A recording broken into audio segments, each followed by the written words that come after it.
fixing to enjoy the festivities. I'm over there.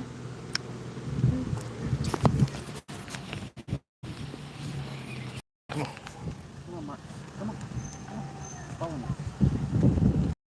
Got a notification I went live. I heard it. I'll run over there.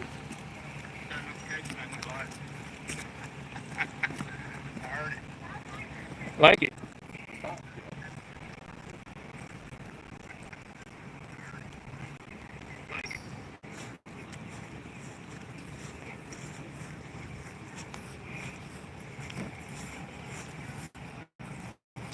Alright, after they move, I want you to get over there like they are sitting, and I'm gonna take a picture of you.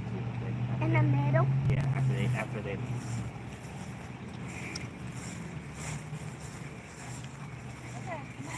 Watch out, there's something there.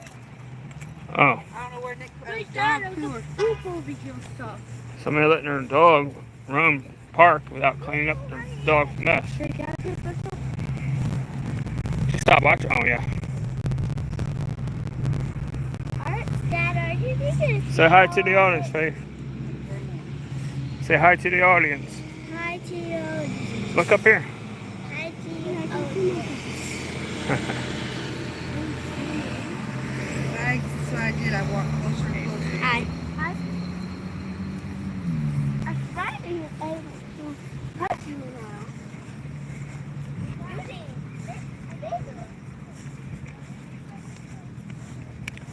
Ain't that a cool cannon necklace?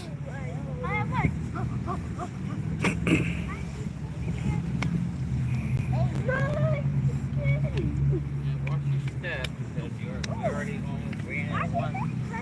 Might be all over the place. It's not like the candy. It's not going by the cannons. We already did it yesterday.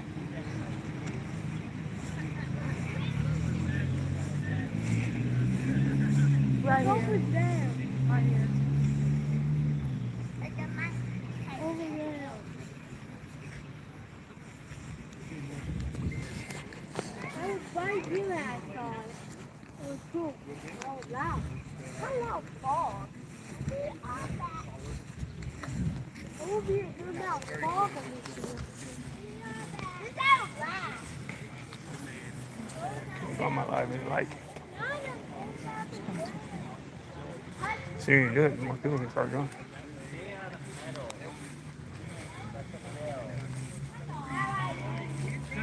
Send it to Civil War Artillery. No, that's just you find it online.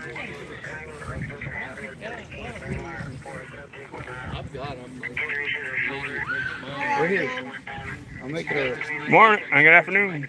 Down it rounds the edges. Hello. That's right. You give it to our captain, and if you send it to him. Well, I'll just tell you, it'll be on Appleseed News on Facebook or AppleseedNews.com. All right. That'd be a lot easier than me trying to. Riley's battery right there on the sign. Riley's battery.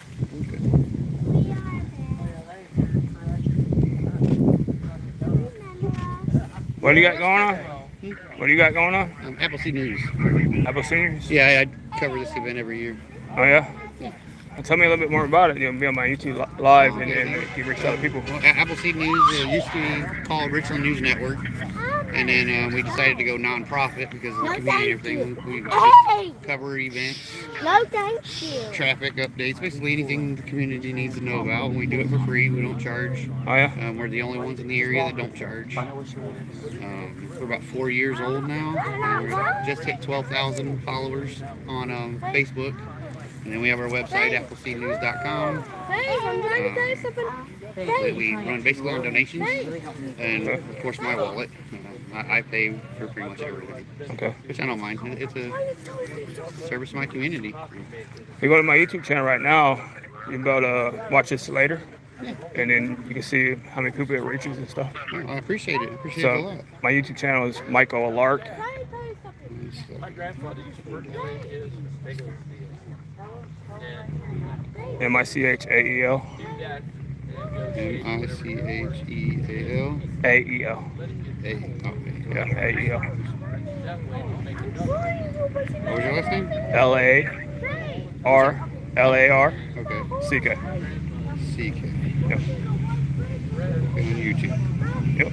I would definitely look that up. Thank you very much. I got 108 subscribers. Nice. I've been doing it since 2008. It takes a while to build subscribers. Oh, yeah. Yeah, But- it took me 4 years to get up to Where you're at? 12,000 followers on Facebook. Yeah.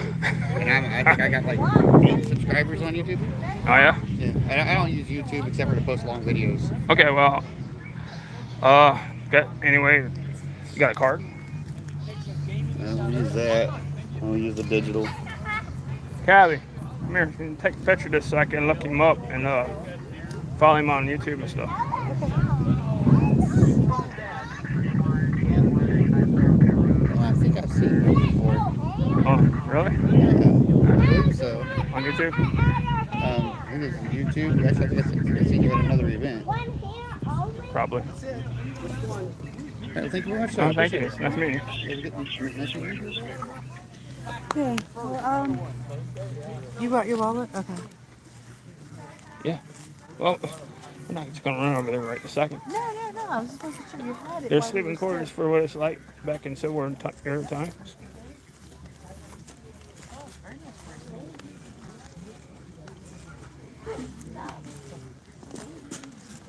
This is an artillery officer's camp. Morning or afternoon now. Yeah. Who's there? Chicken. Chicken who? Chicken banana. Chicken banana. Okay, Mark. Can I do a knock knock show? Knock knock. Honey, who? Why? Yes, Oh, I honey. see y'all are here doing this on Honey, Father's Day. Honey, I'm home. Mhm. Knock knock. Who's there? Chicken. Chicken who? Chicken jockey. Hey, didn't you run the cannon last year, didn't you? Yeah. Yeah, I thought so. Yeah, La la Yep. la la. Chicken, chicken, So y'all switch up. chicken. Yep. So Okay. we're firing the cannons. Hey, stop. Um, Don't do that. we're doing firing demonstrations on the 3/4 hour. Yeah. So the next time we'll fire the cannons is at 12:45. Oh, you will? Yeah. Okay. Because I remember last year you did it. Yep. So we So what time is we it? just a second. Yeah, we have a Confederate battery and a Union battery this year here, so we're alternating. So the Oh, yeah. Union's going to do 12:45's demonstration. Confederates will do the 1:45. We're just Back and forth. alternating every hour. Nice. Oh, that's cool. Well, that's cool. So yesterday, we were here. to Confederacy see did it. them do it. Yesterday Yeah, was we'll the see. last one they fired off was Right. Yeah. Confederacy. Yeah. So we'll be doing ours 12:45. We'll be firing again. What's Are you this? using the same cannon? Yeah. Okay. What is this? So we're going to be using my mountain. We have 2 mountain houses down there. Yeah. We have the Confederate mountain houser and the Union mountain houser. We'll be using the cast iron tube one. It's down there. There's a bronze colored, black cast iron one. We'll be using the cast iron. They actually rounds are firing off. We just fire blanks. Okay. We don't fire live Actual rounds. That'd be kind of cool to go Because find one We'd later. end up whatever's on the other side of that ridge, we would be In some trouble. hitting them as well. So, yep. Plus, it's very hard to find people to play with the next weekend when we shoot them with live rounds. Yeah. So, I'm firing 8 ounces of black powder in my demonstration rounds. It would have been about 1 pound of powder in it for a live round. Yeah. So, Sit in it. yeah. Okay.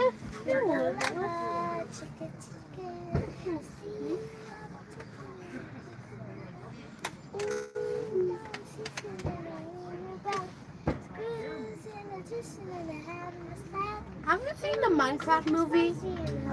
Clayton. No, he has not watched that. Clayton. That's going to be at 1:45. 12:45. I do want to go ahead and get that done. I don't care if you gotta gather up your children. Come on. Have you seen the Minecraft movie? No, I haven't. No, Meg. Okay. Mark. Dave, let's go get your ring ready. Thank you. You're welcome. I don't know. Crafting knows something that's going on. You make. Hey, the blockhouse is open today. I ain't going in the blockhouse. Hey, back up. Tell them back up. There's already somebody standing there. Mark, not so close. Faith, Back. come here. You already got somebody standing on it to be all up the top. I wanted to ever love that. Hi, Jane. Sorry I missed your comment. When we get to the back to the truck. Yeah, it's kind of hard. Kathy, you gotta help watch the kids. Like, pay attention to live. If someone says hello now, I get to say hi, hello, and they leave.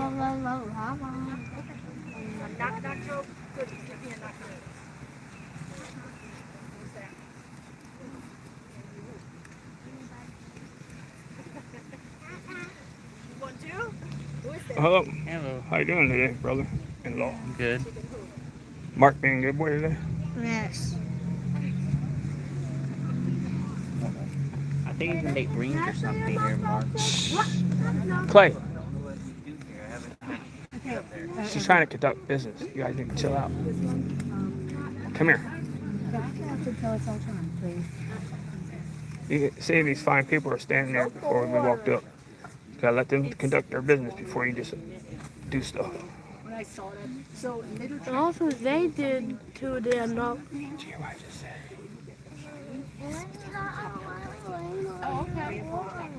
Not expensive. Just like when you go to the store, you gotta stand back, wait for the person in front of you to get done before you go up in.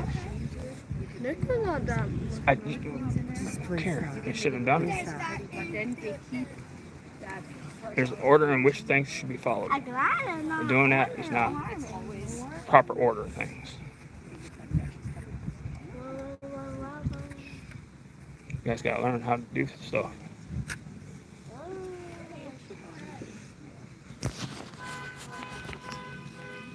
Whoops. Thank you. You need a box for that? I have little baggies. Baggies still? Stop. Hold on. I'm coming. You got the color choice. Pick one. You want a black? They're cute.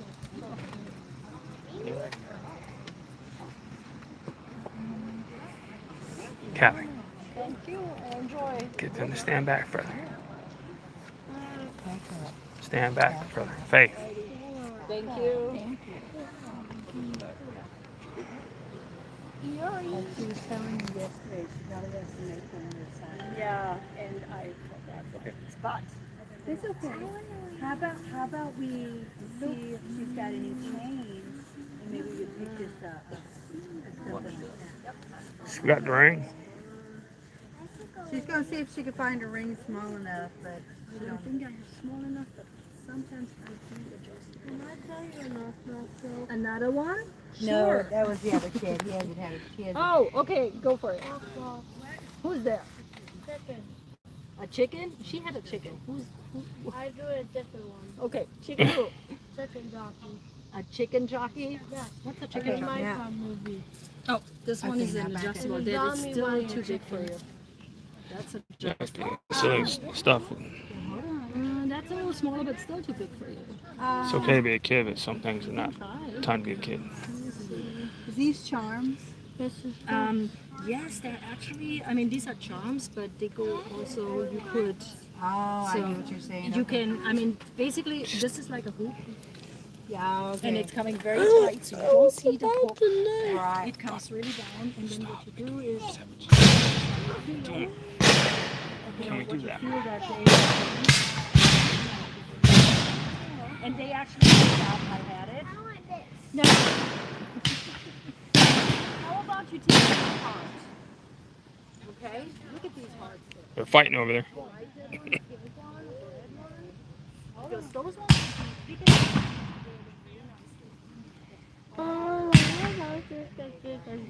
you can chop that stuff.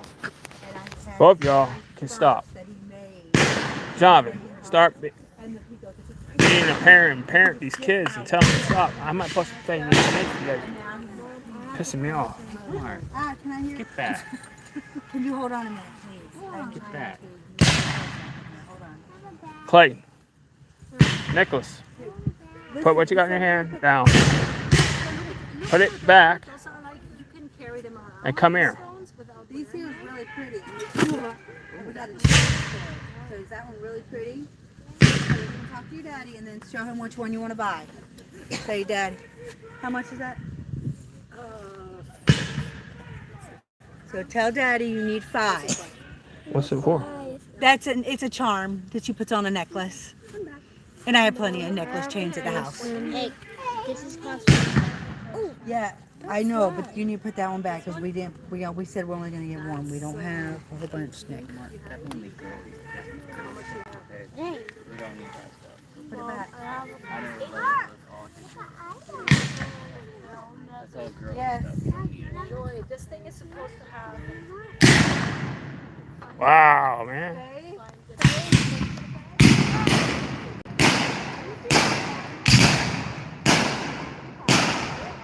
You're advancing. For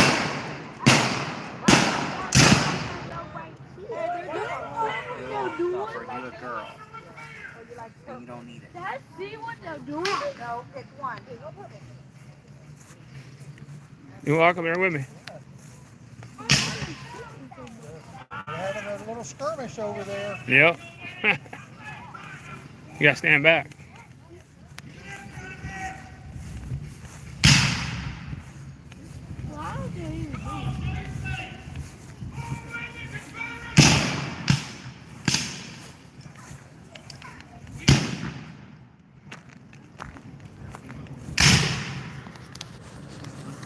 Now those, if they were live rounds, woo, they'd get hit by one of those.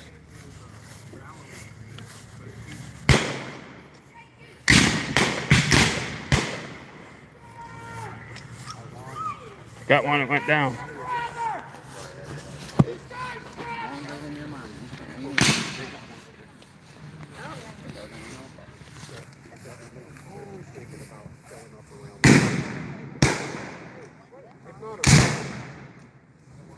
Stay on this side of the road, please.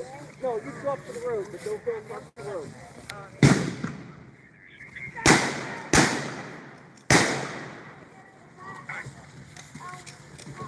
See that? Yeah. Don't cross that. The gravel do not cross on the other side of it. Honest, buddy. Company, prepare to take the house.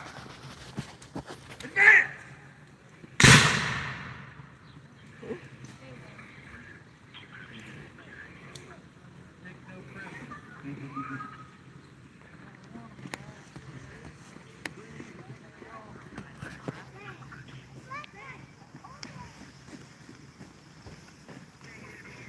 This is crazy.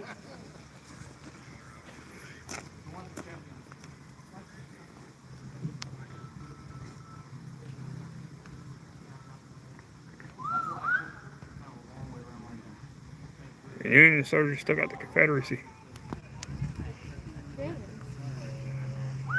Yep.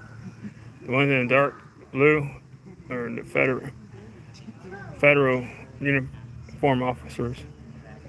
And gray. See that guy laying up there in the gray? He's a Confederate.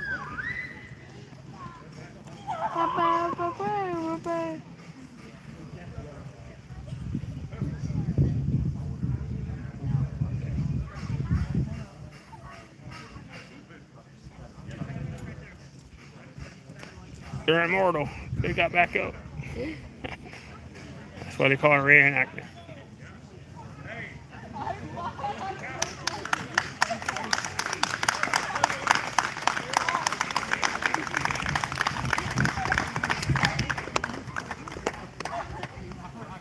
That was pretty cool, right? Yep.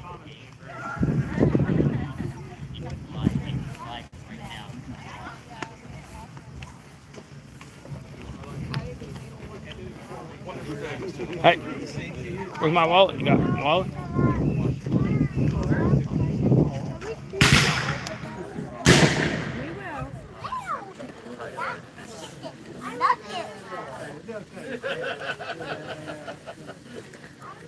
Hey. She got a clear see-through purple. I mean pink heart.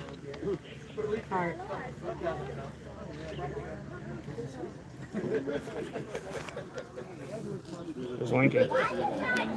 There's Lincoln. Hey. Yep.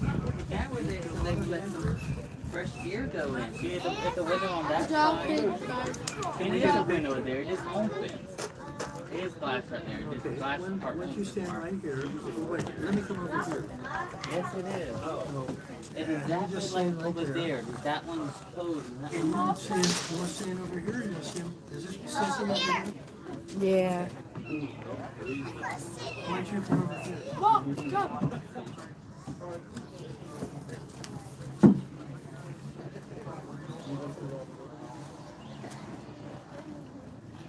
Good picture. Let's take it out of the other way. Yo, perfect. Okay. I had to Let crop me me give out. you a picture of me since you Whatever. I have a don't care if you stay in it.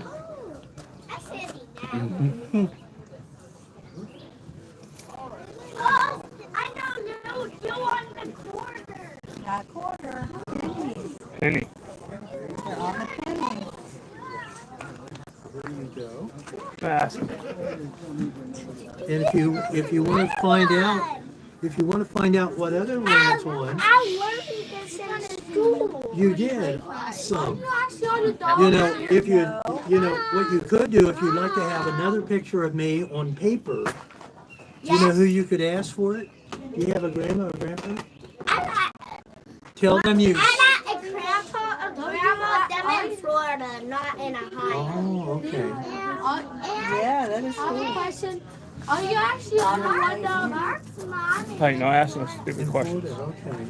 Yeah. Okay. And my dad. So what do you think about them doing away with the penny? And my mom poured boiling water on my dad. I would say, as it is with the pennies, most everybody has my picture in their pocket. Yeah, I can't believe they're talking about getting rid of it. And getting rid of it would be kind of a shame, but economics doesn't make sense. Stop doing If you want to know a little bit more about it, there is on, I believe, prime time called Heads Up, that, Mom. and it talks about why we should or shouldn't keep should we keep the penny. And if you watch that, if you can find it and watch it, you'll actually see me on the video. It's a documentary. We've been doing it for They spent about 6 hours. We were talking and taking pictures, and I probably have less than 30 seconds in it. Yeah. I think it's kind of crazy that after all these years of having it. Yeah. But did you know we used to have a 2-cent piece? When the last time you saw one of those? Yeah, 2-cent piece. This one $2 bills do go around, but I don't Right think there's a 2-cent piece.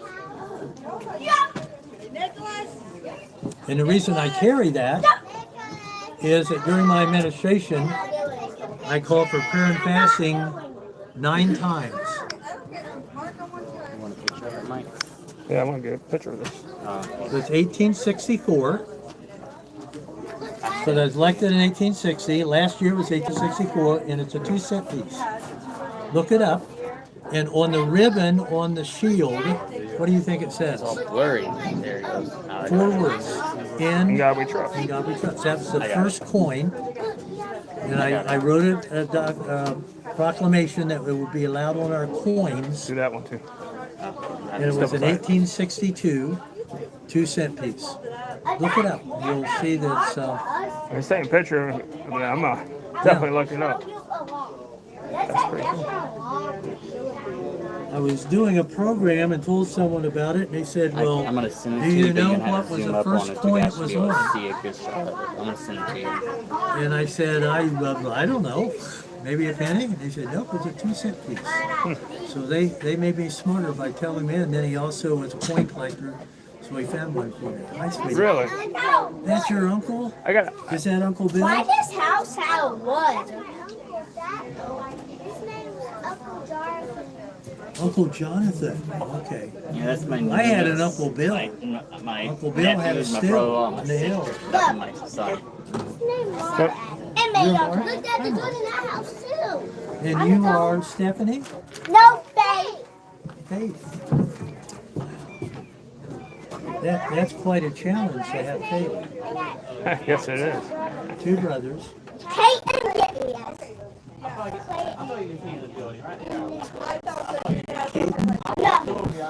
Kaden? Caitlin. No, it's And yes, a face. it's Clayton. That's awesome. I named him after my grandfather. My grandfather's name was Clayton. Clayton? Okay. Clayton Clark. There was 3 Claytons in my family. Uh-huh. Those 3 have passed away. He's the only Clayton left. That's quite a name to live up to. And the copy me. That's awesome. So, I got a YouTube channel. I'm currently live on YouTube. Okay. So you can go back and watch it later on if you like. Sure. It's under Michael Lark. Michael Lark. L-A-R-C-K. Okay. Dad, can I sit down inside? Could you text me how I get to it? Yeah. Oh. You give me a text on either one of those numbers, it'll come up, and just Okay. say, I saw you at the Yeah. festival, and go to my YouTube. But, let's see. Dad.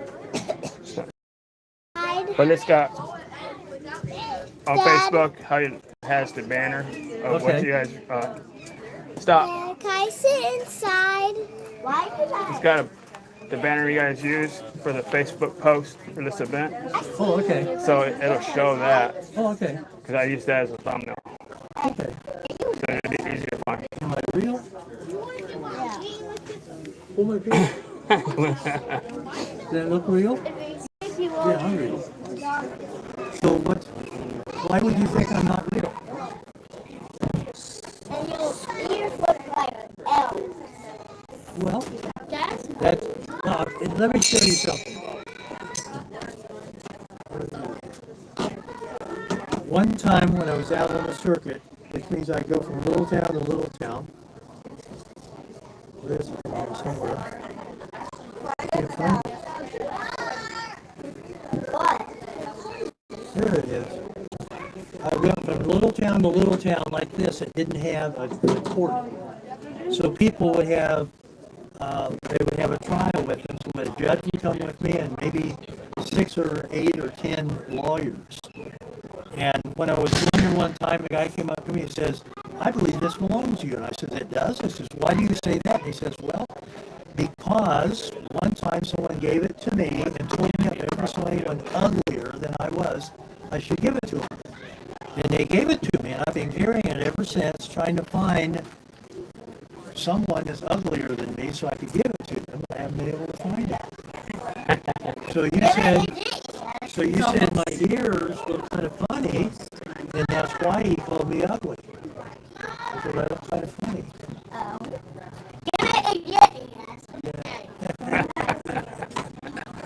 know, I like to make fun of myself rather than other people. Kids are something else. They'll say the darndest things. Make you think, why do you say that? Enjoy them. Are you real? No. Hey. That's what your son asked Mr. Lincoln here. Is he real? Well, I did a program at the Historic Line Museum last year, and one of the boys came, we'd be 15-minute sessions, and came in and says, you're Dad. I said, I am? He says, yeah. And I says, have you ever been in a play at school? He says, well, yeah. Who's your character? He told me. And I said, the next day, what did they call you? The character of what he was portraying. So the only difference between you is you learn your lines to get your character who you were.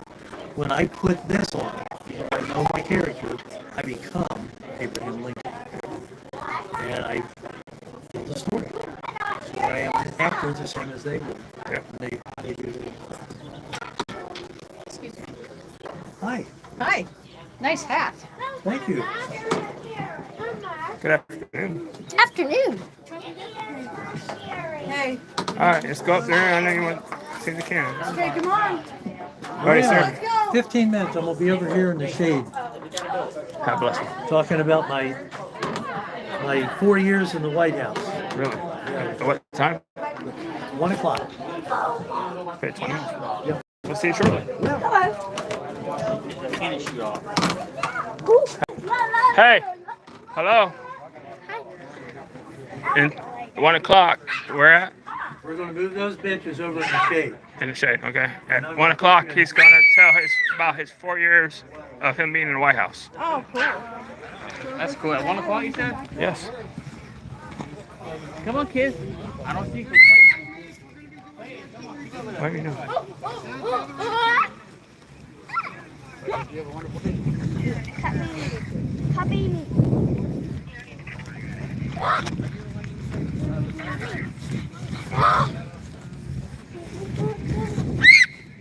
Would you stop screaming?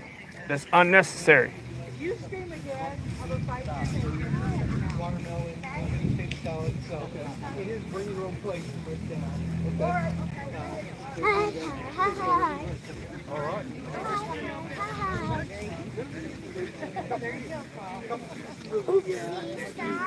I can take you with my child for a minute. Hey, take a picture of this side of it and a picture of this side of it.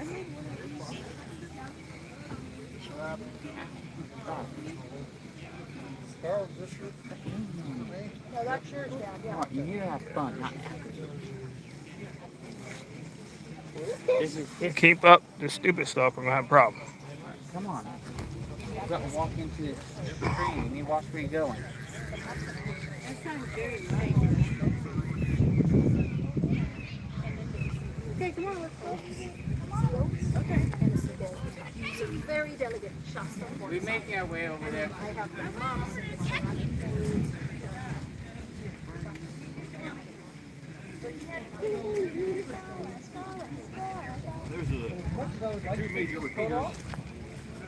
If I do, I run the risk of, because when I put it back on, it will actually put it fine. So step on it again.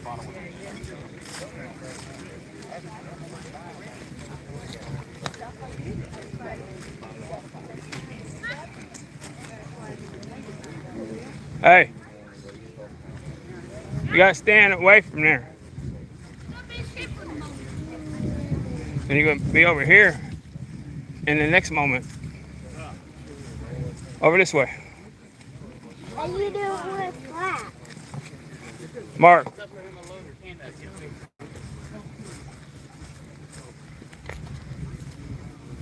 Hey. Babe, over this way. That's not a stand. That's Okay, guys, we're going to need you to stand back, like under the shade of the tree, please. Because he said so.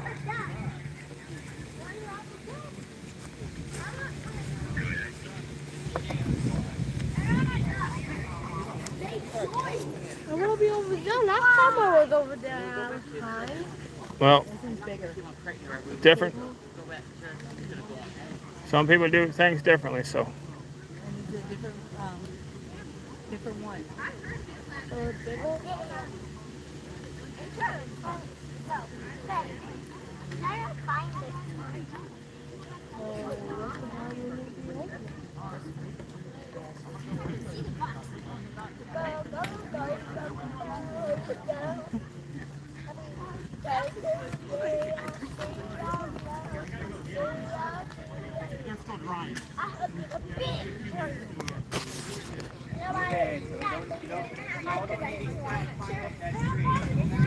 So I'm gonna give him his card.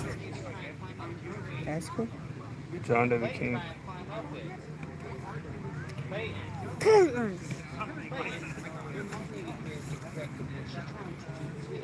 Look, it says first place Lincoln lookalike. Stop. You're going to end up scratching Well, we're gonna stop because you guys are just doing stuff. This makes no bit of sense. Okay, now come over here. Don't get mad at me. Clayton, come here. Clayton, come here. Have a seat.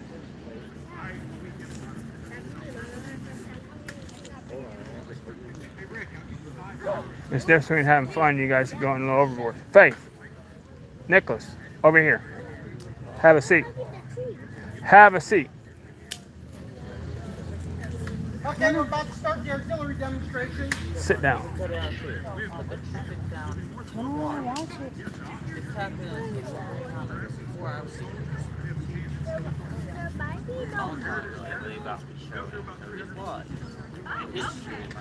I forgot to say it. Okay, so we are the 5th Ohio Light Artillery. The original 5th Ohio was based out of Cincinnati. And today what we're firing is a 12-pound mountain howitzer. This was the smallest full-size gun used during the Civil War. And it had two purposes. One, this weighs about 1,000 pounds. A large cannon weighed up to 3,000 to 4,000 pounds. So we could get this into places that you couldn't get the larger cannons. The other thing is, this one is, while it can fire any 12-pound round, it's designed to fire something called canister. Canister is 120 to 169 or 140 69 caliber balls in a tin can. Think of it as taking a 1-pound coffee can and filling it full of marbles and shoot it out the front of that. For comparison, the infantry rifles are with the R.E.A.C.H men, we could do the same as 140 infantrymen. So much more. The downside was the effective range of the rifle muskets was about 1,000 yards. The effective range on these with canister was about 650 yards. So they could shoot at us about half the distance before we could return fire with it. So what we're going to do first is we're going to do what's called by the detail. And this is a training drill to just show you all the steps required. The manual has the drill all the way down from the 8 men, which would have been 4 around the cannon, 2 with us in the front, powder monkey running around back and forth, which the powder monkey, by the way, was usually a 9 to 14-year-old orphan boy. And the reason for that, well, first of all, they didn't allow girls in the Army.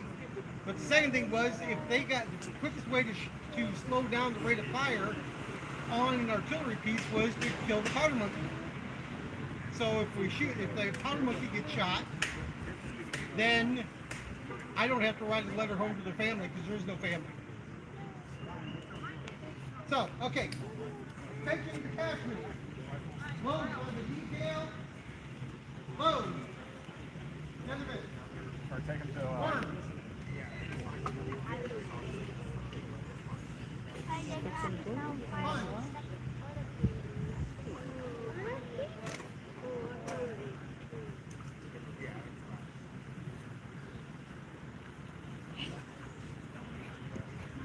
Connor, where do the guns go?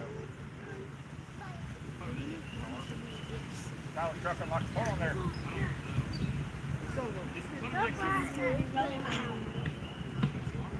Dad, let us go grass at Nicholas.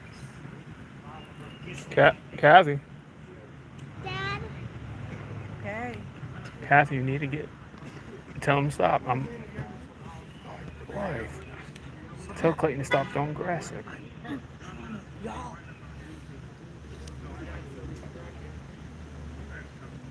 Fire in the hole! Fire in the hole! Fire in the hole! Someone ready? Fire! Now we're going to do it at speed. Load!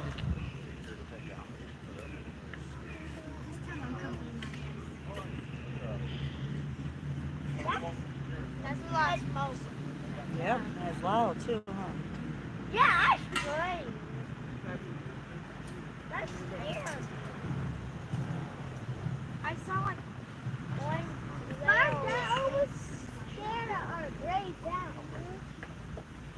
I almost popped my horse. I almost popped my gray down.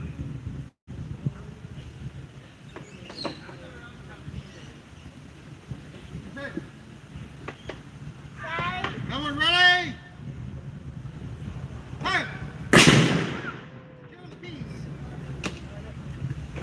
So a well-trained crew could fire up to 3 shots a minute.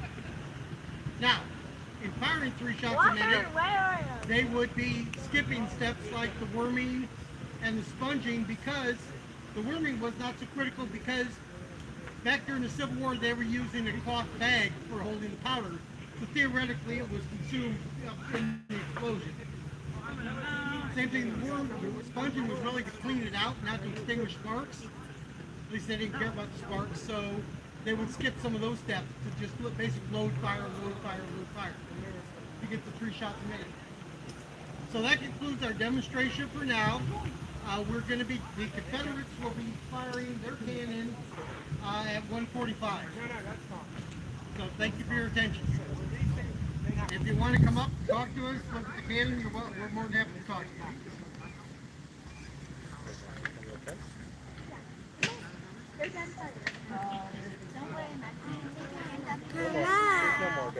Who's this guy? I want to come up. 8 minutes. We can go and get our seats.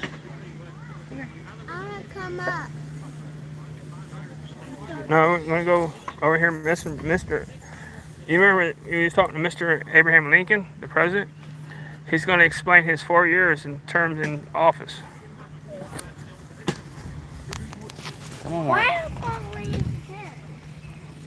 Because we here with everybody, okay? Why do you think Mom has to? You can leave that stick down there.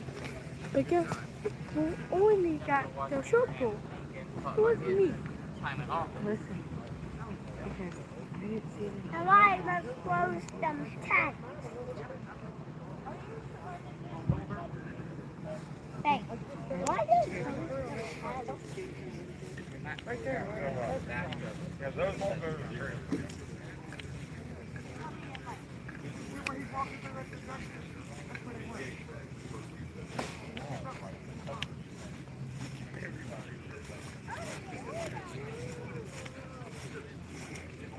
not like, am I gonna be a ladder fighting and my, yeah.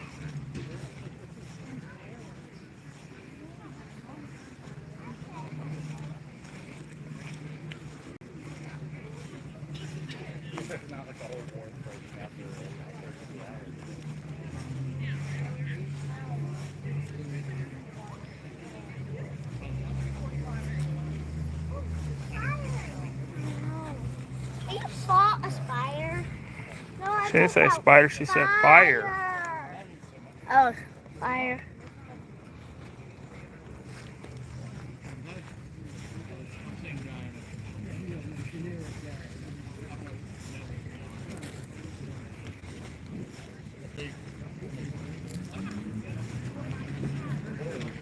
Jumped out and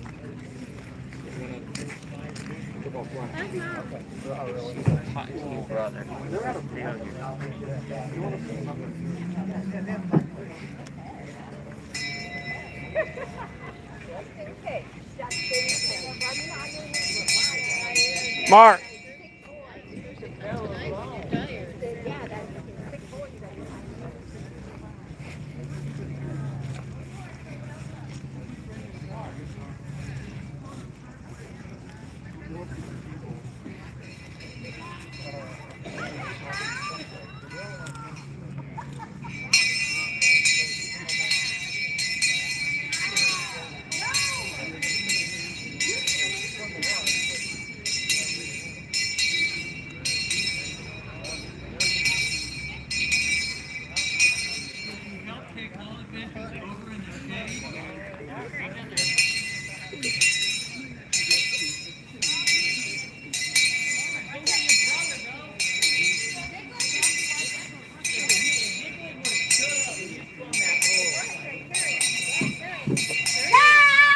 Okay, fine. I help you then.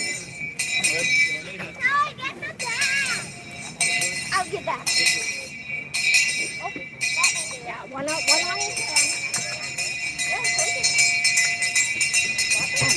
Never mind. Why don't I have to put it over here? Why don't I have to put it over here? I want to be in front.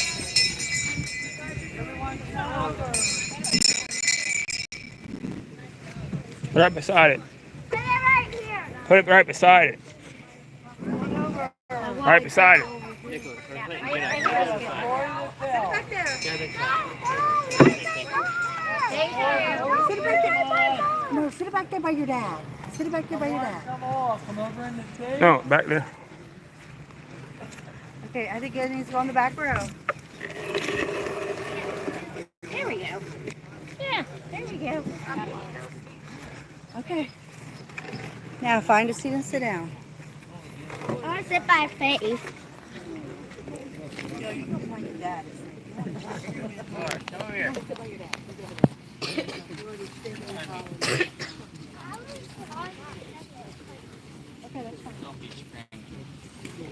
Whoops, you all right there, Boo? Oh, I'm just fine. I'm glad you all came over. And as you saw over here, right in the sun. And with this outfit, it gets really, really warm. And so I thought we'd come over here and be a little cooler, a lot easier to spend a little time together. Well, I'm going to sit down a little bit, but I'm going to stand up a little bit also. This country was in quite a mess in the 1860s.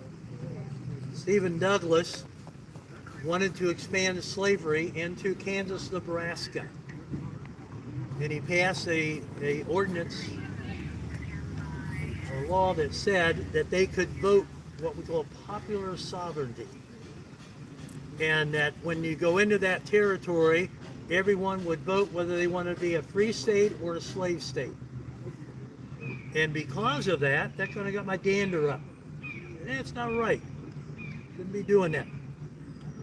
And so I challenged Stephen Douglas to a debate, which he didn't want to do because he knew when I told stories he was outnumbered. And so, but we finally convinced him, because he'd get a group like this together and talk to them, and then when he'd dismiss them, I'd come up and say, hey, listen what I got to say. And he got tired of that, so he decided to do the debate. We did 7 debates, 7. We would do, one of us would talk for an hour, then the next debate, the other person would be first. Then we talked for an hour and a half, and then an hour. So you had about the same amount of time that we would talk. And we would give our views on things. And basically, Stephen Douglas said that the Compromise of 1820 said that a line between the North and the South, called the Mason-Dixon line, 3690, was called the Mason-Dixon line. Above it would be free and below it would be slave. And never the twain should cross, except for Missouri, because it was in the north, but they were a slave state. And we debated. I asked him in the second debate, I was told, don't ask him that, because you'll lose the election. I said, Mr. Douglas, if they vote to be free, would you support it? We're in Illinois, it's a free state. We have to say sure. And when he said that, the southern states said, what do you mean it'd be okay? I thought you said we were going to expand slavery. For that reason, the South lost interest in him.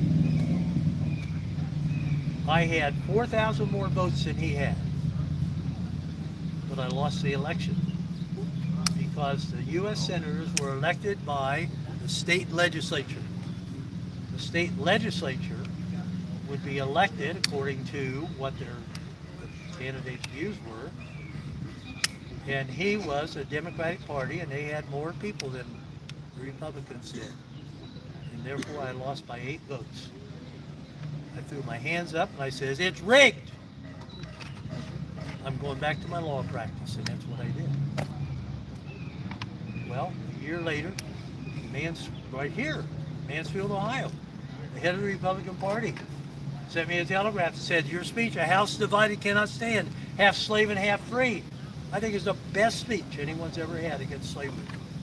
I think you should run for the presidency. And I did. I won. I beat Stephen Douglas. But he had a little bit of help because the Republican or the Democratic Party was upset with him, so they didn't nominate him, or at least not all of them. And then the split party nominated Breckinridge, and then another part of it nominated Bell. So I had 3 candidates running against me, and I won with just about 40% of the vote. So I became president. Now, when that happened, what would you think today? We have 50 states. If half of that, let's say 22 or 23 of them would leave the Union, what would you think? Unacceptable. What a mess that would be, wouldn't it? They just packed up and said, if they worked for a military facility, take everything they could, go to their state, and wait for you to come and take it away from us. That's what happened to me. 15 slave states, 7 of them by the time I'm elected, I come into Washington, and they have left. And the others we're not sure what they're going to do. I had a friend of mine came in from New England and introduced one of the men from up there, a prominent man from New England, and Mr. Jones, the president. I'd like to introduce Mr. Jones to you. I believe he is the reason you were elected president. And I said, "Is that right?" He says, "Well, yeah, I worked very hard, campaigned for you to get elected." And I said, "A fine mess you've got me into." Well, that's just basically what it was, a mess. I asked Robert E. Lee if he would be one of our generals and stay with us. And he said, "I will." And a few days later, when Virginia withdrew from the Union, they hadn't withdrawn yet, when they withdrew, Lee wrote a letter to me. And he says, "I resign my commission to U.S. service because I cannot take up arms against my fellow statesmen." For that reason, he left. The biggest pain in the rear end for the next 4 years that I would ever have. Because he knew the men. He had been superintendent at West Point. On Sunday afternoon, he would gather them together. I can picture it in a site like this and sit down and say, "Hey, what do you think would have happened in France with Waterloo if you were in charge? What would you have done different? Or what would you have done if the person that was against him?" And talk about strategy, and I knew what they thought, and Lee was right on top of it. So when he left, now the southern states, the leadership of the southern states are from plantations. That means they're very wealthy, large farms. Plantations, what they call them. And the people that do their work were slaves, and they bought them. And they knew nothing other than when they were to get up and go to bed, when they were to do whatever. And if you didn't do what they said, they could do whatever they want, from scolding you to taking your life. They were in charge because you were nothing. And when I had debated Stephen Douglas, I had told him that it's wrong for anyone that went out and raised a crop by the sweat of their brow not be able to benefit from it. So for the next 4 years, we're trying to figure out how we can save the Union and also find a way for those slaves that had, by the sweat of their brow, made money for the property owners. Didn't make sense. So when the war broke out, we tried to determine how we could keep the Union together or bring it back together. First Battle of Bull Run went well. Mrs. Lincoln's around here somewhere. We took a carriage ride in the afternoon around 4 o'clock. As many times as we could during our 4 years in Washington, we would do that. Just a little time to get away and relax in the heat of the day. You know, if you're going along the horse this morning, you got a breeze. It feels really good. It's like the air under the trees over there. And we were riding along around 4 o'clock. And some horsemen came up, galloping up to us. And they said, "Mr. President, we have a problem. The tide of the war has changed. Instead of winning the first Battle of Bull Run or Manassas, we're losing." And a soldier by the name of, got the nickname Stonewall. Anyone knew who he was? What was his last name? Jackson. And the story is, and it may be different because I didn't hear it directly, he pulled out his revolver as his soldiers are coming toward him, and he says, "The next one that tries to pass me isn't going to make it. I'm going to need it." Flashlight. And they looked at him, and they thought he was serious, which he was. But I think he would have done it. They turned around, and therefore the nickname Stonewall Jackson. You don't mess with him. And they went back, and the tide of the war changed. And instead of being a victory and the war being over in a matter of days and weeks, the rebellion being put down, it lasted for 4 long years. And the results of that is thousands and thousands of soldiers died. The first 2 years of the war did not go well for the North. In the West, we did okay. In the East, we did not. One of the things that happened in Washington City itself, a man by the name of Colonel Magruder was in charge of the military facility and guarding the city of Washington. And I called him in. Fine Southern gentleman, at least after I talked to him. And I asked him, "What is your plan with what's happening now?" And he says, "I was trained under Old Glory, I'll die under Old Glory." 3 days later, what do you think he did? He resigned. And now I do not have a leader over Washington City, a military leader, because he was a Southerner and he left. When he decided he wasn't going to go, I told him he was a good Southern gentleman. And I have different feelings of that right now. But when he left, I had no one in charge of the military facility. Now, the other leadership with it, many of them were ones he chose. So what do I do with the military facility in Washington? There's no one there to lead them. Now someone said, "Hey, call up the militia." Okay. Many of the houses in Washington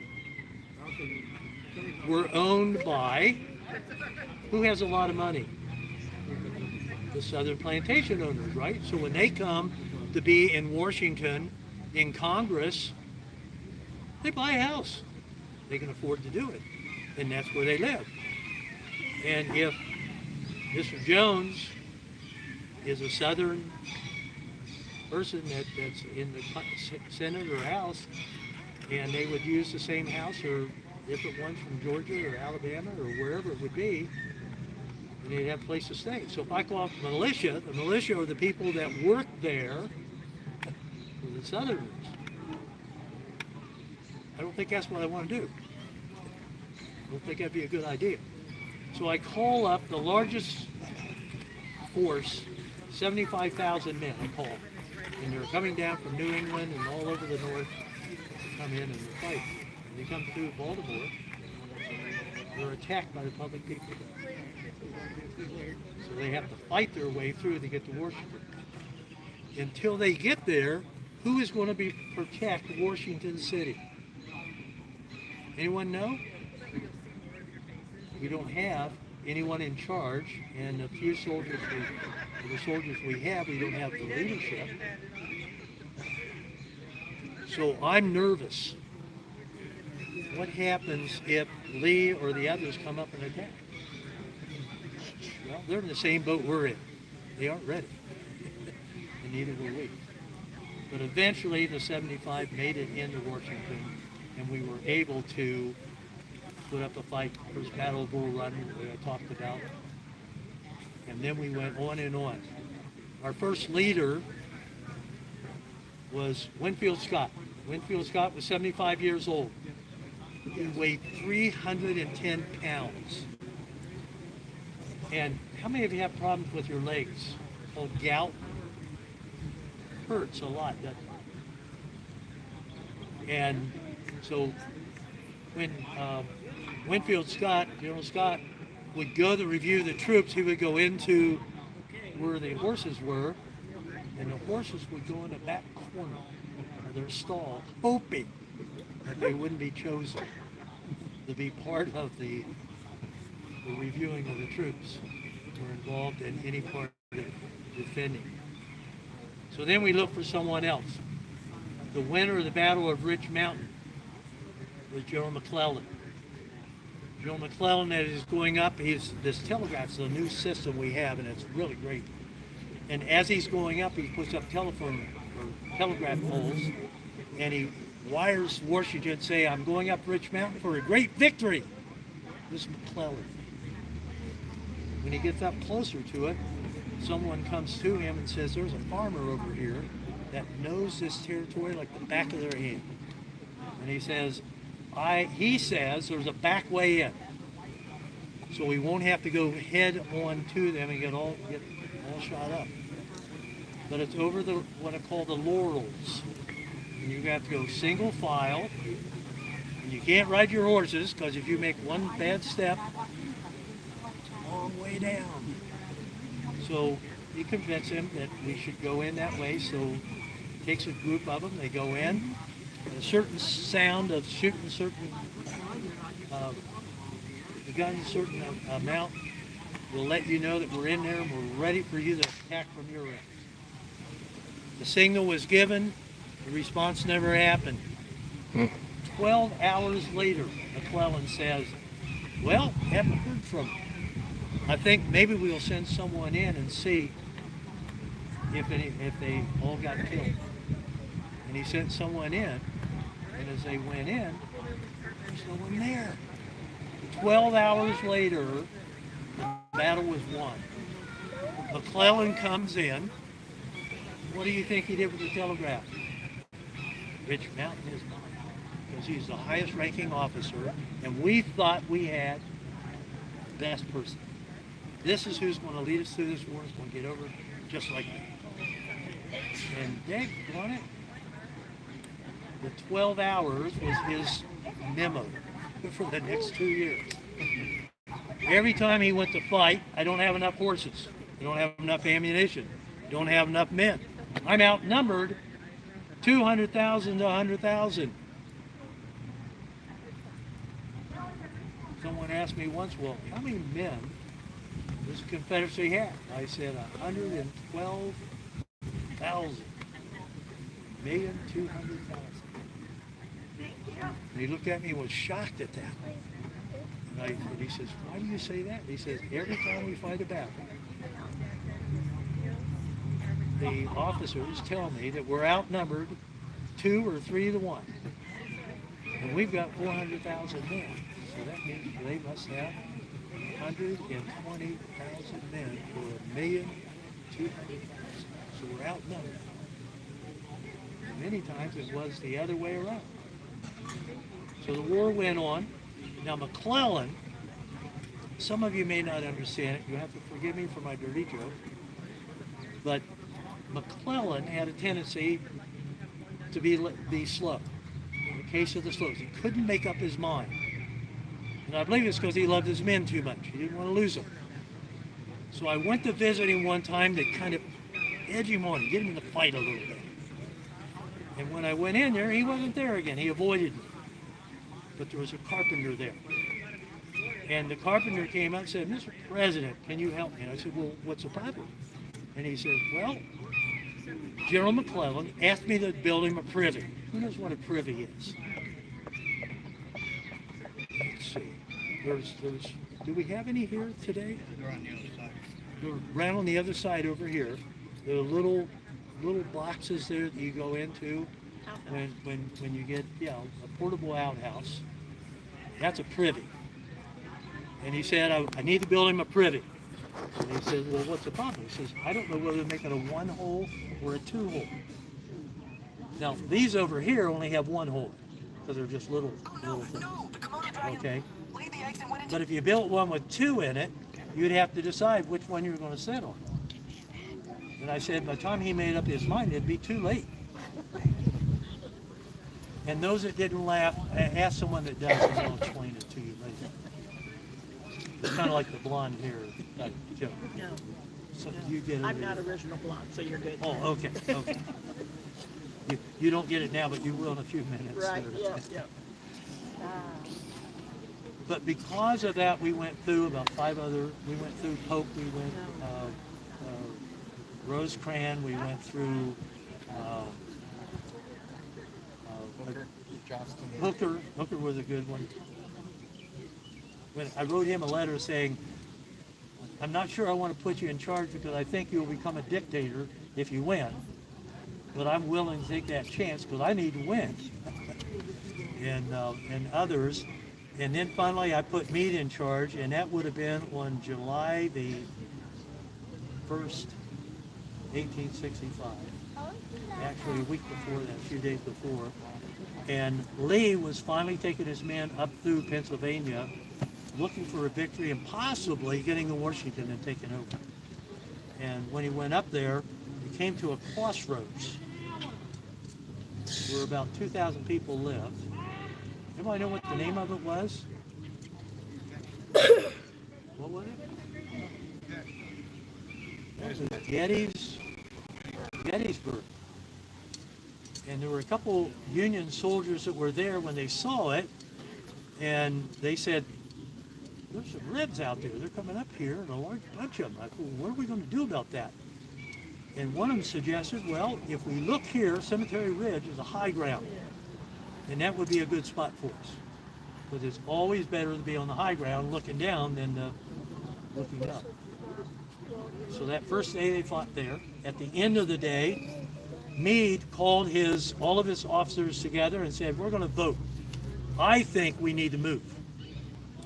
We're not ready to fight it here." And all of the officers said, "Well, high ground." They'd fought before. They knew what they needed. "We're on high ground. I think we should fight here." So they outruled him, and they stood there and they fought for 3 days. On the 3rd day, Pickett's charge was not successful, and it was a major victory for the North. We finally were doing what we needed to do. We're winning in the East. And the next day, in Gettysburg, not Gettysburg, in Vicksburg. Anybody know what happened there? They opened up the blockade on the Mississippi River and divided the South. General Grant on the line. And one of his major soldiers is over here, Sherman. So I brought Grant to Washington to fight in the North. He went after Lee, and Sherman went across into Georgia and destroyed it. Now, he knew what war was. And he said, "War is hell." And he said, unless you can devastate them to a point they will not fight again, because it's only going to get a whole lot worse. This thing could go on for years. And Sherman realized that, and he destroyed the railroads. He destroyed houses. And it was so devastating that when Lee finally surrendered at Bragg's courthouse, that he realized it's finally over.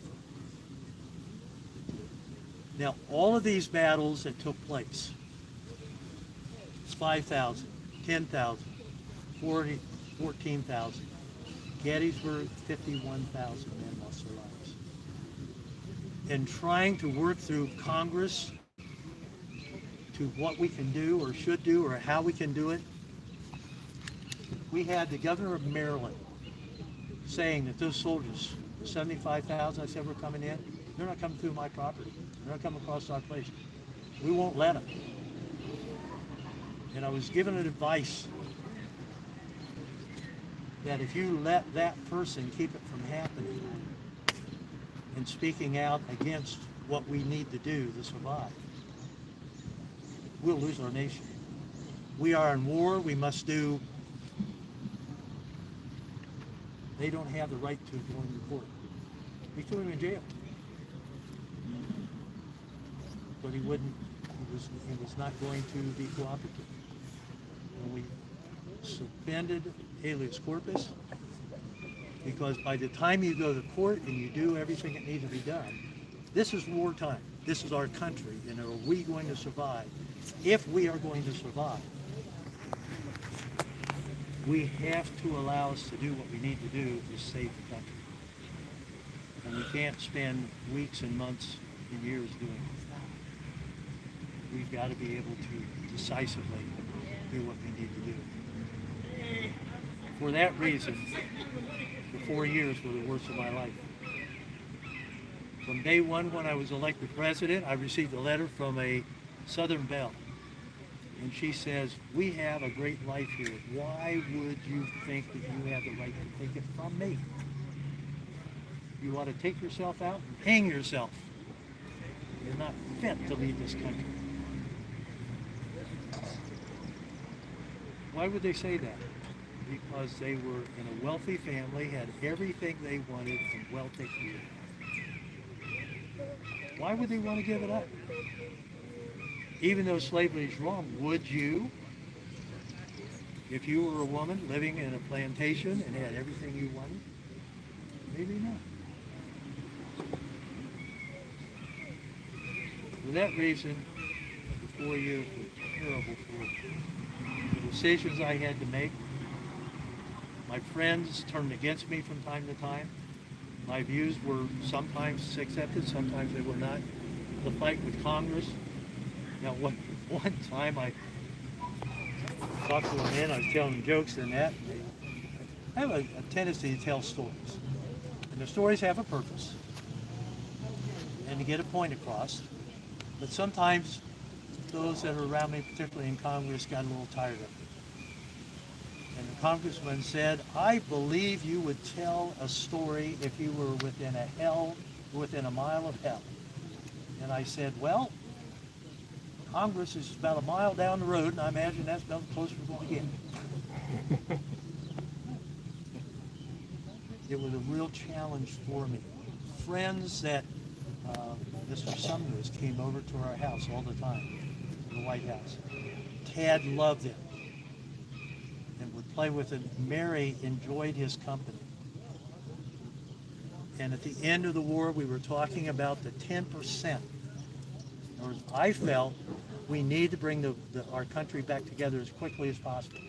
All I need from all of those in Alabama is to have 10% of the people. If there's a million, we need 100,000 of them, 10%, that will pledge that they will not take up arms against the Union, elect senators and congressmen, the leadership, and come to Washington, and we'll welcome them back into the Union. Sumner felt we should take Lee and all the others, throw them in jail, try them, and shoot them, because they did a treasonous act. And because there was no compromising on that, Sumner quit coming around. And I felt so bad about it because little Tad couldn't understand why Uncle Sumner didn't come by and visit anybody.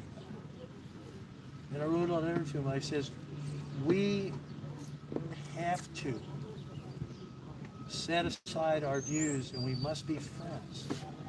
You must come and visit Taddy and Mary because they miss your uncle.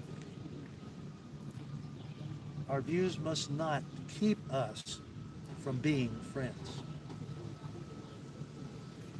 I said in my second inaugural address, malice toward none, charity toward all.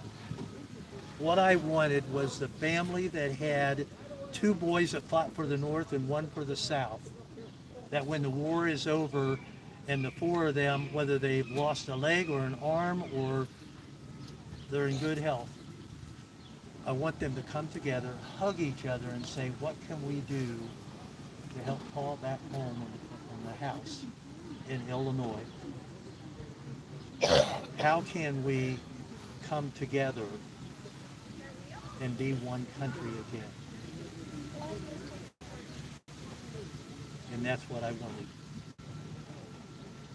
At Gettysburg, after it was over, I was asked to speak 2 weeks before the what we call Remembrance Day, November the 19th.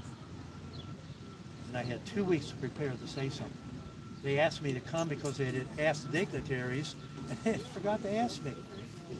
And they said, well, that's not right. We should at least ask him. And they said, well, but he won't accept this too late. You know, he'll be embarrassed to do it. And if he does, we'll just have to say a few words, which will be, 10 or 20 minutes. And so they asked me, and I accepted. And they said, oh, a little surprised. And then when I came to do it, they had Edward Everett. The first date that was available was November 19th, where he could put together the best orator of our country at that time. And he spoke for 2 hours. And the people like you, there were anywhere from 5 to 15,000, depending on whose record you go by. And they were in an area like this, standing 2 hours listening to Edward Everett. When he was done, I got up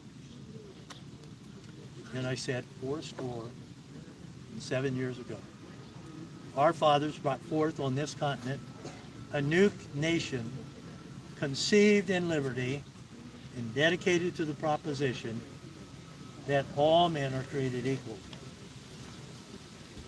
We are now engaged in a great civil war, testing whether that nation or any nation so conceived and so dedicated can long endure. We are met on a great battlefield of that war. We've come to dedicate a portion of that field as the final resting place for those that came here, that live here, that this nation might live. It's altogether fitting and proper that we should do this. But in a larger sense, we cannot dedicate, we cannot consecrate, we cannot hollow this ground. The brave men, living and dead, who have struggled here, have consecrated it far above our poor power they add or detract. The world will little note nor long remember what they say here, but it can never forget what they did here. It is for us, the living, rather to be dedicated here to the unfinished work for which they have fought here, have thus nobly advanced. It is rather for us to be here dedicated to the great task remaining before us, that from these honored dead we take increased devotion to the cause for which they gave their last full measure of devotion. That we here highly resolve that these dead shall not have died in vain. That this nation, under God, shall have a new birth of freedom. And it's the government of the people, by the people, and for the people, shall not perish from this earth. Amen. When I sat down, they thought I'd just went back and get a drink of water, but it wasn't 10 or 20 minutes. Then they realized that I was through, and they clapped. what I had said, I've been thinking about for a while. Why are we fighting? Because our forefathers had a good plan. And if it's going to last, we've got to stay one country. If we don't, we're two countries. And when New York gets upset, we'd be three. Texas, California, we start looking like California, or looking like Europe. 50 plus years later, 1917. Your great-grandfather was over in France, fighting to save the world, so we wouldn't have to speak German. How many could relate to that? You may have someone that went there and fought. They knew who it was. Okay? Then let's go 1940s. Some of your fathers or your grandfathers were in that also. And another guy thought that he could take over the world. Why didn't he? Because we sent our people because this great nation of ours has so many wealth and minerals and beauty and the like to bring the people together in the harmony and the way of a life that God has blessed us with more than probably any other country in the world. And when we were needed to save the world, we were there. And we remember them from their gravesites that we go and remember on remembering certain days. We remember those that fought to make it free. Freedom is not cheap.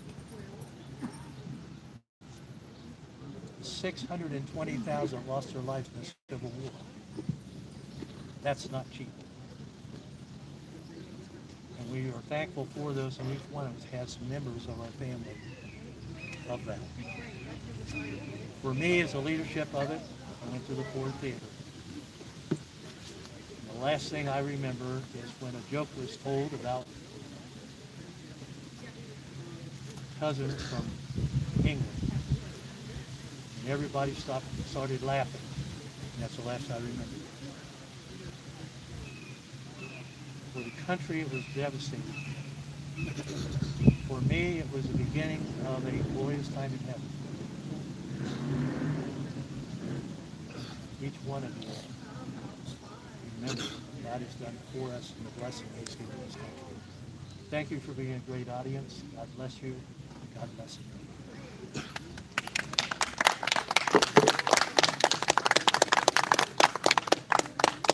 Now, I don't know. I probably really run over my time. Not that I care. If anybody has any questions, I'd be delighted to take a stab at it. Yeah. How'd you get that hat? How'd I get the hat? Right here it says Amazon Dry Goods. 11th Street, Davenport, Illinois. Yeah. Another good American company. You think there would have been a way to avoid the Civil War and slavery at the same time? Absolutely. The compromises, but they didn't quite work. Right. Well, they didn't work very hard at it. You got to realize at the time that I was elected as the first Republican president, the president then was Buchanan, which was a Democrat. They had control of the House and Senate. And they say, well, we weren't treated fairly, so we left the Union. I said, you weren't treated fairly. You had representatives and senators in Washington and your party, and you couldn't sit down and come up with a way to solve your problems. So you have to leave the Union. It's the same thing as Alabama, Tennessee, South Carolina, whatever. Left one time when I think it was maybe Taylor was in. And they said, we're leaving the Union. He said, fine, go ahead. I'll send in the troops tomorrow and we'll take over the state. And they backed down. This time it didn't work out that way. I believe that if in time, eventually slavery would die a natural death. Because you had cotton gin. Now instead of having 10 slaves separate amount of cotton, you only need one. So eventually you're going to need fewer slaves. At least that would be my hope. Yeah. Well, to that note, we may have prolonged, or it was eventual that it was going to demise, but it would have taken another, 50, 60 years until slavery fell off. But the greater point many historians have made, sir, is that, and I believe this to be true, that combat was in effect required. The arms against the separatists, the Confederate States, was required. It would be incredibly bloody and painful, and arguably the worst American war in American history, and it will forever remain that way. But I think inevitably, unfortunately, it required combat. Yeah. And you may be right, because it did. That is what would happen. What would have happened had we not? You know, let's say if we just sat down and talked about it. Now, or had it not been you as president, and if it had been Johnson or Buchanan, or it would have been just total appeasement. They would have left. They would have just completely walked. My second election in 1864, do you know who I ran against? 12. How many times did I fire him? Twice. And what do you think he wanted? Appeasement. Just let him go. Just let him go. Be done with it. Some believe that if we had done that, we wouldn't have lost so many men. If we just let him go. Eventually they would have come back together, but it wouldn't have been the same, I'm sure. We tried to buy the slaves. What I called for, and Congress approved it, that we would stop fighting for 87 days. Why 87? The country was 87 years old when I gave the Gettysburg Address. We would take the amount that it takes to fight each day. Anyone know how much it costs to fight, to feed the army, clothe them, send them around and whatever? $3 million a day. So 87 days times 3 million, 70 some million dollars. We would take that and we would pay for your slaves. So they're free, now hire them. Okay? Now they work for you. They're your employees. Okay? Didn't buy it. Wouldn't buy into it. So that didn't work. So it's not we didn't try things. We did. And was it unconventional? Absolutely.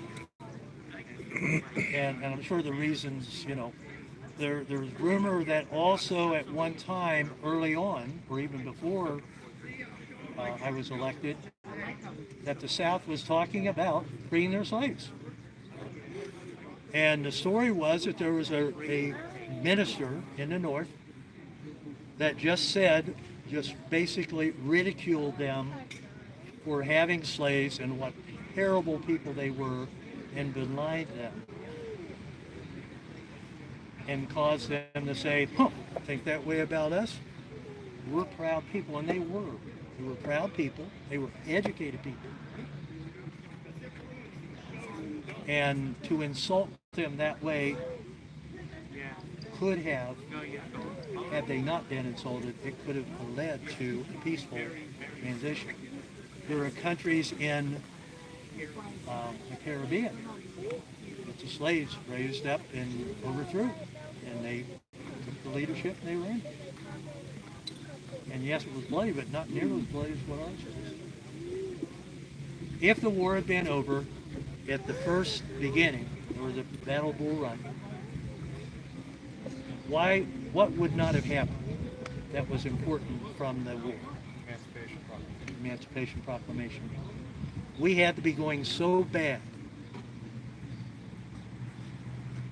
that the North would vote for emancipation. And the only way that would happen is that we weren't winning, and it looked like we were going to lose. And we were able to tell the people that if we get with the Emancipation Proclamation, we bring the freed slaves, then there's a chance that we get this overthrown. Then that also was a basis that once we had the Emancipation Proclamation, why was it not the end with slavery? Because it's not part of the Constitution. So what do we have to do to make it part of the Constitution? 13th Amendment. And the 13th Amendment stated the same thing the Emancipation Proclamation did, but it included every state, not just the ones in rebellion. And we passed that on January 31st, 1865. And we passed it by 2 votes. You know why 2 votes? We had enough to pass it. The Speaker of the House doesn't vote unless it's a tie, right? The Speaker of the House said, I asked for a privilege of being able to vote. And they said, you don't, because it's not a tie.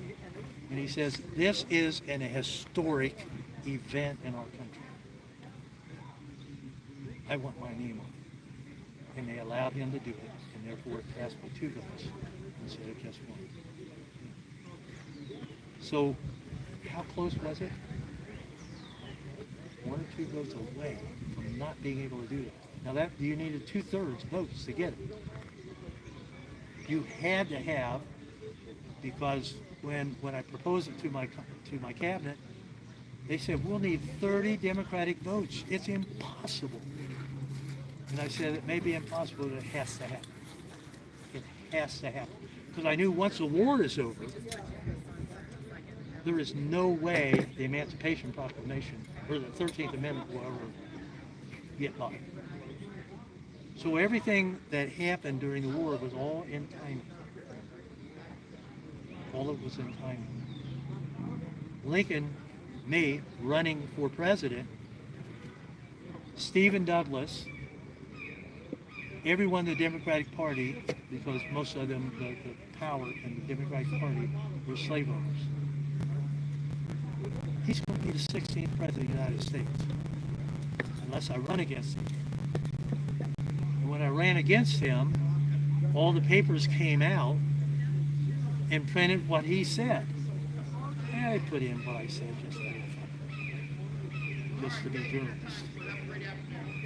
And they liked what I said. And no one by the sweat of their brow should not benefit from that. And therefore I was elected president. And I didn't even have 50% of the vote, because they divided themselves. And that's a miracle. It's a miracle that I ran against Stephen Douglas. And tell me that isn't being in the right place at the right time. Mary Todd. I met her. She was proposed to by Stephen Douglas. Now the uniqueness of that was, as a youngster, she thought she would be the president's wife someday. So when Stephen Douglas proposed to her, and she said, I will be a president's wife someday. He's wealthy, has his own home, has been in politics, and a great law firm, and the like. He's got everything she needs, and he would have been the 16th president had I not run against him. There's no one else around. And she, you would think, if you look at it, there's no way she'll ever become a president's wife when she married me. And yet, just starting out in my own law firm with Bill Herndon, we grew it to be the largest law firm in Springfield, Illinois. By the time I became president, 17 years later. The 2 largest under us combined didn't do the business we did. So the rich girl chose the poor guy, and it paid off. Hey, you've been a great audience. Thank you very much. Any other questions? I'll be around, glad to answer. Thank you. Can I get my picture? Absolutely. It's good to see you again. How are you? Oh, I'm doing good. Cool. there she is. That was.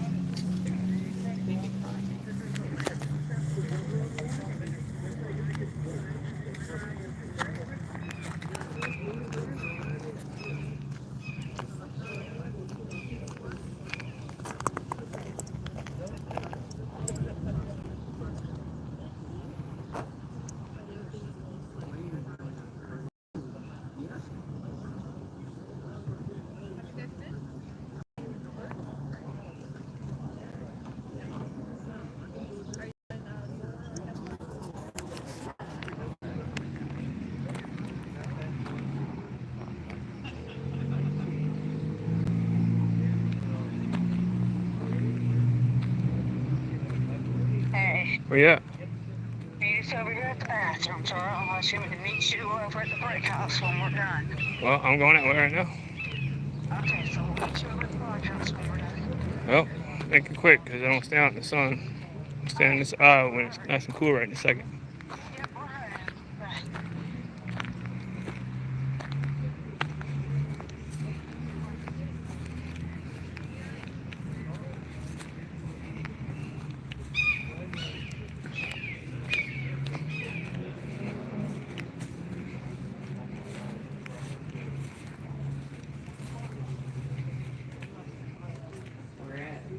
Down in, well, they started originally from Kentucky, and then they moved up to Ohio, and they were working the Sunny Hill. Sunny Hill coal mine. Some wax candles. I used to live in a red trailer that was on the old coal sleeve. Now it's a trailer park. Yeah, I got it. It's nothing down there. I was from Hockey. No. I just stayed in. I live stayed right now. just probably about 15 minutes from there. Where at? At Junction City. Oh yeah, I know. Oh yeah, I know Junction City. I was in Carbon Hill. Yep. He knows exactly where I'm from. Big city. Now, at this time in history, during the Civil War and stuff, we wouldn't be using coal. Right. We would be using charcoal because the coal itself was being utilized for the war effort for your steam locomotives, your ironclads, your stern wheelers, because moving supplies, troops, and whatnot. Nothing got done without the blacksmith. Right. Oh yeah. I mean, because all your other trades needed us carpenters or stonemasons because they needed tools, they needed nails or whatever, chisels. Yep. We made them. That being said, at one point in history and time, we were being chased down like the witches and being witch hunted because they thought we were in league with the devil because fire, and then taking something, doing this, and we also made our own iron and a ball iron. We would go to the balls, grab the dirt, whatever, because your metals and stuff, minerals are in the dirt. Just make a big old mound like a kiln, put it in there, put charcoal on there, get it hot, close it off, get it busted open. Then you go out, call it bloom. Put it in the wood, heat it up. You bring your bloom out, you have one blacksmith. Wax candles. One or two, working with a hammer, to get it down to where they thought you get it good. So then you do that, pull it down, then they get all the inside efficiency. That being said, the things will be in persecuting the work of the state.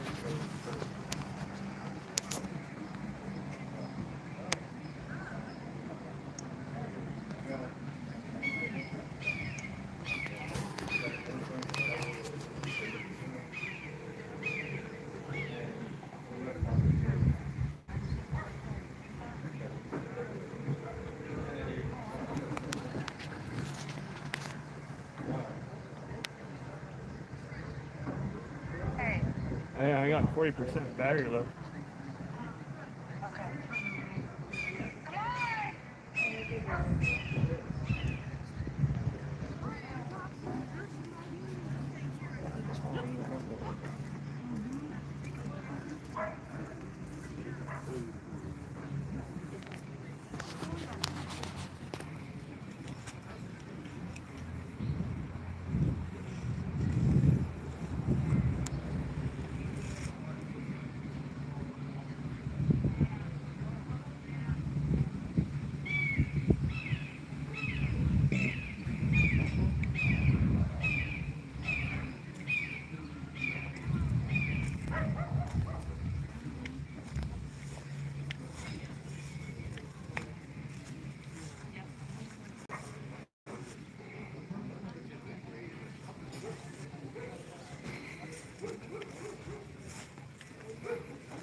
Hey, don't be running. Stop, calm down, please.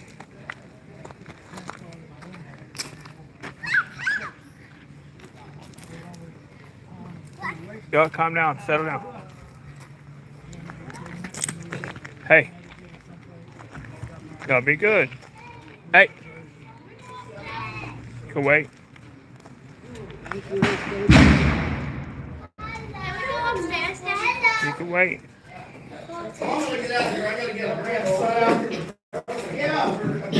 See you next year. Oh, we hope so too. Hi, Dad. Time today, I'm kind of time limited because my grandson's got to get out to the campus today. So, hey, don't you three run off. I've got something for you. And you all three won't have to fight over it either. There's one for you, and one for each of you. You're very welcome. Hey, can we get a picture? You get If you want. Hold up, go over there. Well, you don't want to just get something from somebody and then don't get a picture. Oh, that's fine. Let's go stand by. Hold on, I gotta take it off. You'll be on the YouTube live. Faith, get closer up. Faith, turn around. Hey, You're very welcome. You good? Yeah. Mom wants one more. I was just making sure it got in there. Okay. That actually, I give those out to all my kids for my shows. When I go to my show, it's got a Confederate flag on it. It's got a Confederate flag on the back of it, and it's got some other information on the back. Wow, that's cool. Can we go upstairs? No, that's just for fun. Do you used to get this to the kids? Mm-hmm. When I had my shows, and I used to give them coloring pages too that I had that you guys could color. Oh, wow. Mm-hmm. I used to do a lot of that. I gave that up a long time ago, though, unfortunately. If I had the time, I'd get back in. But Can we go upstairs? you folks have a great weekend. You too. Can we go upstairs? Dad, can we go upstairs? anything else? I see dog.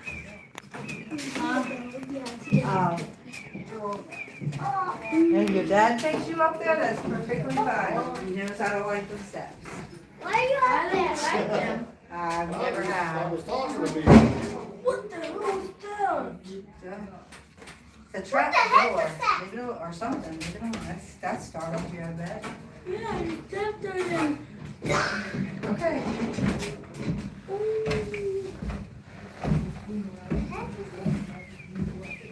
Yo, don't tap though. That just tap them. Who's here? Yeah, take it. That coin commemorates Johnny Appleseed's 250th birthday last year. Oh, I got one. And then the little pieces of wood are original pieces of this building, so they're 500 years old.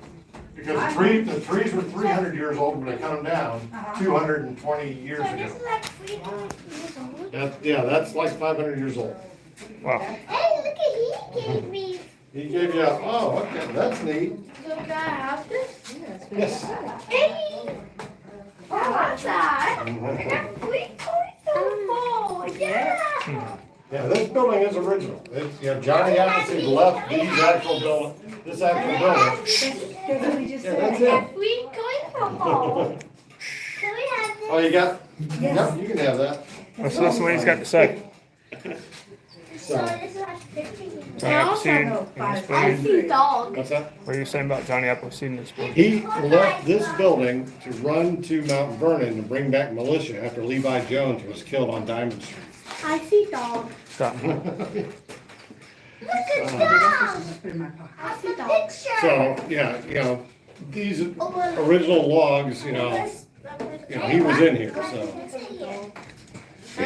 Can we go I'm from upstairs Mansfield. now? I'm from here, so. All right. Yeah. Can we go upstairs now? She was born here. I was born here. They were born in Florida. Okay. And she was born in Hawaii. Oh, there you go. Oh, photo move. My dad served in the military. I was saying, obviously, yeah, probably not. Yeah, she's not native. Yeah, he did a 3-year term over there in the 1980s. Dad. So 70, 79, 80. Yeah. Was he from Mansfield originally? No, he's from down originally. He's from Florida, like Stark area in Florida. Okay. Yeah, I came up here because of his side of the family. My side's dad, family. my dad had a case of this. My dad had the keys to the structure. Okay. And my dad used to work for Mansfield Parks.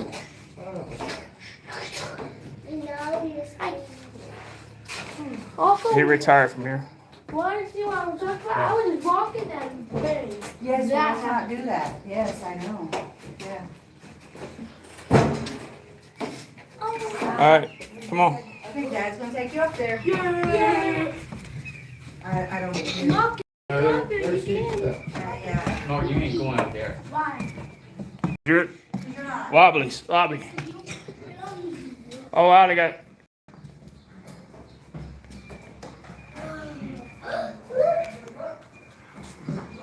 What is this?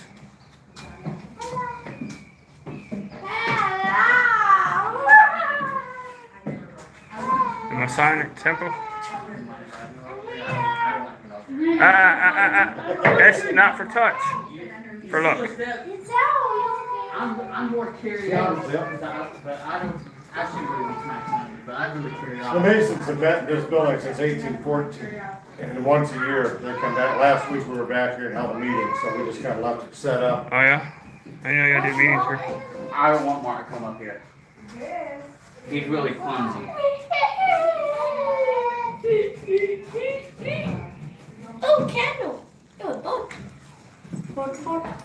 So what's the history behind the Masonic Temple? In dealing with this particular structure.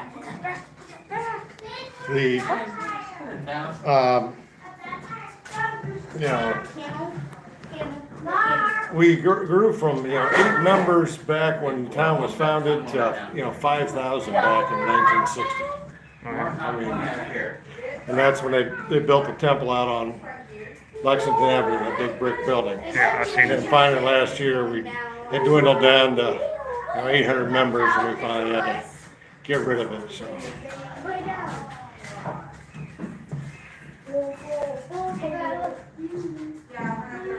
Kind of scary. No, don't touch. You ain't going there. It's kind of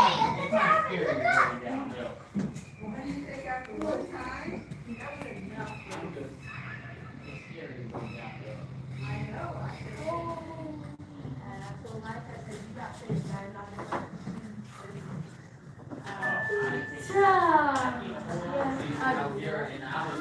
I was holding on both sides when I was coming down. I couldn't feel hold on and going down. Say. But it's nice if you don't look down. Hey, if I look like this, it'd be peaceful. Hey. I know you like your hugs, but you ain't every single stranger a hug. It's pretty cool if you don't look down. Yeah, come on. Go down. Okay. No. You got the best spot in that whole entire park, man. Yeah, I can see everything that goes on. There's a breeze. Yeah, right.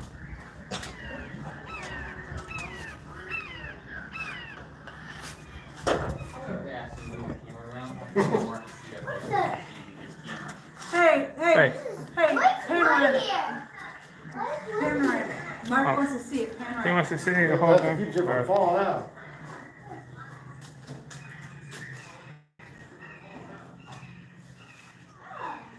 I love this blockhouse because it has stairs. It has stairs. I like the blockhouse. I like the blockhouse because it has stairs. Does it have stairs? Hi, Clayton. Hi, Clayton. Then you gotta do certain requirements to become a member of the Masonic Temple. Certain criteria you gotta meet. Hello. Just have to be male, over the age of 18, and not be an atheist. That's all our requirements. Everybody don't care what. Not to be an atheist, is that what you said? Yeah, you can be any other religion, but you have to have a belief in some type of supreme being. Jesus Christ. Yeah, that's fine. I know atheists. Around here we keep the regular Bible on all our. You can have there can be a Buddhist Bible, a Quran, Jewish Bible. Leave it. It's glass. You want to break it? That was, Now, the only, I haven't really important studied too much into it, but I know some things about it. Yeah. Yeah.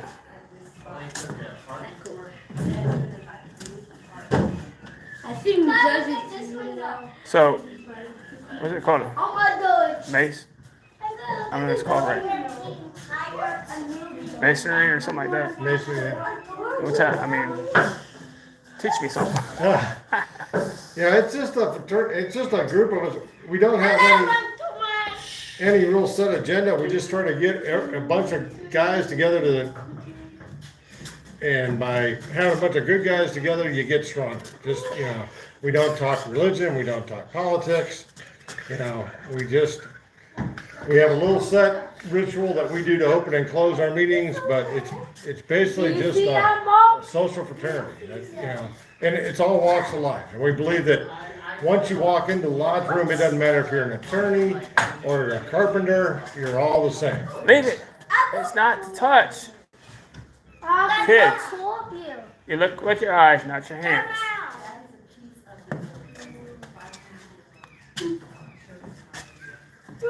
Oh, look! So this is a piece of a building. Piece of wood. Wait, Come on. Come on. Let's go downstairs. No. See ya. Glad you guys all came and checked it out. Did you check out the cabin? You been in the cabin yet? So yesterday. Web? I think Charlotte might be there. Charlotte's Web. Yeah. Do not look down. Go slowly and go. It's actually not scary. Don't look down. Been live streaming for about Oh, no. an hour and 52 minutes Yeah. on YouTube. Yeah. That tells you You about want Johnny. pull my YouTube channel up? You'll see yourself later. What's that? Go to YouTube and type in Michael Lark. I got enough signal down here. On YouTube? Yeah. Ooh, that's scary. Go. Scary. I'm gonna just go. Yeah, you're scary. What'd she say? She said it's scary. Jonathan, Yeah. stand in front of your niece. Stand there in front of your niece, huh? Is you scared? Oh my gosh. I hold your hand. I ain't going all the way up there. Come on. Come on. I got you, girl. Look. I would still do that. You. Yeah, to her. To him. Her, I would feel almost safe having her in my arm walking down those steps. Yeah. Not him. Yeah. Well, there's a big weight difference. Okay. No faith. Oh, See you're it? just tracing it. Yeah. It's under Michael Lark, L-E-R-C-K. Okay. You'll see yourself on there if you look at. You got like 108 subscribers. Oh, yeah? It's a small channel, but it's growing slowly. Hey, people down here. We broke into your house. Hope you don't mind. Huh? I see we came into your house. Hope you don't mind. Back up so I can get the picture. Yeah. Yes, I want to take a picture. I sit in your house. We're right back. The guy's trying to come down. You got 3 viewers. 1 viewer. That's how I found you. Huh? That's how I found you. What? I went on YouTube channel and found you. That's how I found you guys. Yeah, I just told me All right, good to see you. It's not bad. Remember our first weekend in October, we have revolutionary reenactors here. When? First weekend in October. First week in October. All right. Thank you. Mark, get away from all of them. Let's go. Thanks for everybody joining my live. I'm gonna end it because I started out at 98% battery and I'm at 36. You guys have a blessed day. Thank you.